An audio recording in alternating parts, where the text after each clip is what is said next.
वास्तविक संख्या यानी रियल नंबर। ये रियल नंबर क्या होते हैं उसके बारे में हम पढ़ेंगे। तो इस चैप्टर में बहुत सारे शब्द ऐसे आएंगे जो आप नहीं जानते या आप जानते हैं लेकिन आप भूल चुके हो। तो एक बार जो है हम वास्तविक संख्या को समझेंगे, ये वास्तविक संख्या है क्या। देखो, संख्या वास्तव में दो प्रकार की होती है। संख्या दो प्रकार की होती है। पहली होती है वास्तविक संख्या और दूसरी होती है काल्पनिक संख्या। पहली होती है वास्तविक संख्या और दूसरी होती है काल्पनिक संख्या। वास्तविक संख्या किसे कहते हैं? तो वास्तविक संख्या कहते हैं परिमेय व अपरिमेय संख्या को। परिमेय व अपरिमेय संख्या को हम क्या कहते हैं? वास्तविक संख्या। और काल्पनिक संख्या किसे कहते हैं? जो वास्तविक ना हो, जो वास्तविक ना हो वे सभी संख्या क्या कहलाएगी? काल्पनिक संख्या कहलाएगी। अब परिमेय संख्या जो है वो किसे कहते हैं? जिन्हें हम p/q के रूप में व्यक्त कर सके और q हमारा क्या नहीं होना चाहिए? 0 नहीं होना चाहिए। तो उससे हम क्या कहेंगे? परिमेय संख्या। और अपरिमेय संख्या क्या है? जिन्हें हम p/q के रूप में व्यक्त नहीं कर सकते उन्हें हम क्या कहेंगे? अपरिमेय संख्या। जैसे √2, √3, √5 ये सारी संख्याएं क्या कहलाएगी? अपरिमेय संख्या कहलाएगी। जबकि 2/1, 3/1, 3/2 ये सारी जो भिन्न की संख्या है वो सारी क्या कहलाएगी? परिमेय संख्या कहलाएगी। अब देखो, परिमेय संख्या में भी बहुत सारी संख्याएं सम्मिलित हो जाती है। अब परिमेय संख्या में क्या क्या संख्या है देखो, तो सबसे पहले आप प्राकृत संख्या हो जाएगी। प्राकृत संख्या भी परिमेय संख्या है। पूर्ण संख्या भी परिमेय संख्या है और पूर्णांक संख्या भी परिमेय संख्या है।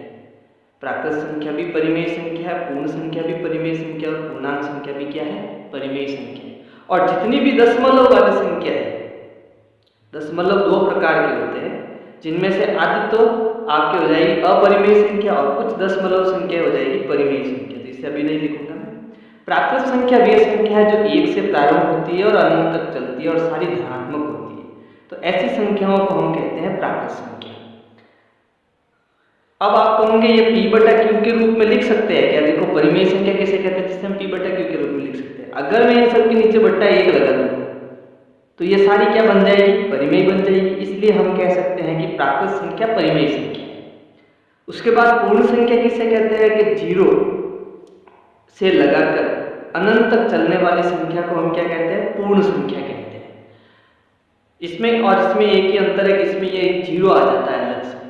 तो ये आपकी कौन सी संख्या हो जाएगी? पूर्ण संख्या हो जाएगी। अब है पूर्णांक संख्या। देखो, प्राकृत संख्या और पूर्ण संख्याओं की जोड़ बाकी गुणा भाग में कोई अंतर नहीं होता, लेकिन पूर्णांक संख्या में आप जानते हैं कि पूर्णांकों के नियम पढ़ने पड़ते हैं, तभी हम पूर्णांकों के सवाल कर सकते हैं। जैसे प्लस प्लस जुड़ता है, निशान प्लस का रहता है, माइनस माइनस जुड़ता है, निशान माइनस का रहता है। तो ये सारी संख्या पूर्णांक संख्या होती है।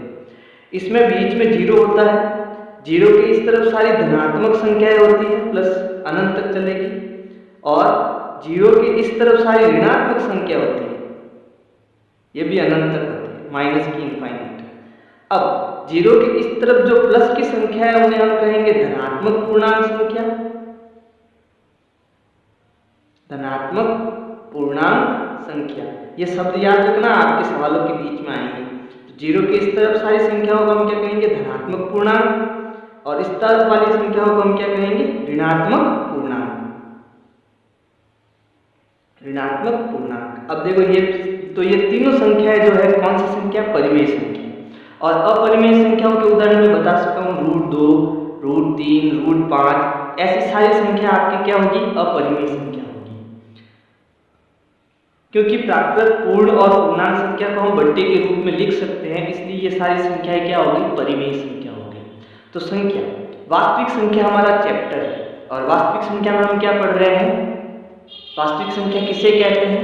तो परिमेय व अपरिमेय वाली समस्त संख्याओं को हम क्या कहेंगे? वास्तविक संख्या कहेंगे।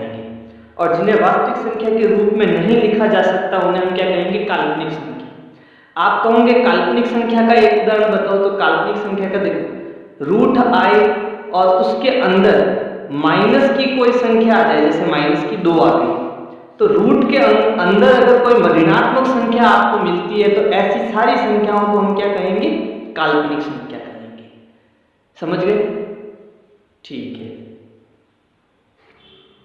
कुछ छोटी छोटी बातें और हैं, जैसे ये तो आपके हुआ वास्तविक संख्या क्या होती है और काल्पनिक संख्या क्या होती है। अब है वास्तविक संख्याओं के लिए विभाजन एल्गोरिथ्म प्रमेय। वास्तविक संख्याओं के लिए विभाजन एल्गोरिथ्म प्रमेय। एक शब्द बोल रहा हूं मैं, विभाजन एल्गोरिथ्म प्रमेय। क्या होता है विभाजन एल्गोरिथ्म प्रमेय? आओ इसको समझते हैं। जैसे मैंने 17 में 2 का भाग दिया, कितनी बार गया? 8 बार। 8 दूनी 16, पीछे बचा 1। तो 17 तो जो है वो हमारा हो गया भाज्य, 8 जो है वो हमारा हो गया भाजक, ये आपका आ गया भागफल और 1 आपका आ गया शेषफल। अगर मैं कहूं कि आप इस प्रक्रिया के द्वारा वापस भाज्य को लेकर आओ, यानी 17 को लेकर आओ, तो कैसे लेके आएंगे? जो भाजक 2 है और भागफल 8, इन दोनों का आप गुणा करोगे। 2 × 8 कितना हुआ? 8 दूनी 16। और जब इसमें आप शेषफल 1 को जोड़ोगे तो आपको कितना मिलेगा? 17 बराबर 8 दूनी 16 प्लस 1, 17 बराबर 17। समझ में आया? चलो एक उदाहरण और समझते हैं। विभाजन एल्गोरिथ्म क्या होती है इसको समझते हैं पहले इसको। जैसे मैंने लिया 21 और इसमें मैंने भाग दिया 2 का, तो आप कहोगे 10 बार जाएगा भाग, 2 दाया 20, पीछे बचा 1। मैंने कहा भाज्य लाओ, 21 लेके आओ। कैसे लेके आओगे? तो भाजक और भागफल का आप गुणा करोगे 2 × 10 और उसमें 1 जोड़ोगे तो आपको वापस कितना मिल जाएगा? 21। 2 दाया 20, 20 और 1 21। अब मैं 2 धनात्मक, ये सारी की सारी संख्या कैसी है? देखो प्लस की संख्या है, तो इनको मैं कह सकता हूं धनात्मक पूर्णांक संख्या। धनात्मक पूर्णांक संख्या। अब मैं ऐसी 2 संख्याएं ले रहा हूं धनात्मक पूर्णांक संख्याओं की। मैंने 2 संख्याएं ली, माना a और b तथा r व q धनात्मक पूर्णांक संख्या है। धनात्मक पूर्णांक संख्या है। और मैंने जो है a में b का भाग दिया और q बार भाग गया। कितनी बार भाग गया? q बार। और भाग जाने के बाद शेषफल मेरे पास क्या बचा? r बचा। तो अब मैं कह रहा हूं कि a लेके आओ। कैसे लेके आएंगे? तो आप क्या कहोगे कि a बराबर b और q का गुणा करो, b × q। इन दोनों के बीच कोई निशान नहीं तो गुणे का निशान है, और उसमें क्या जोड़ दो? r। तो ये जो हमारे पास भाज्य आया है, भाज्य कैसे आया? भाजक × भागफल प्लस शेषफल। इसी को हम क्या कहते हैं? विभाजन एल्गोरिथ्म प्रमेय। इसी को हम क्या कहते हैं? विभाजन एल्गोरिथ्म प्रमेय। चलो नेक्स्ट वीडियो में जो है हम प्रश्नांक 2.1 के प्रश्न उत्तर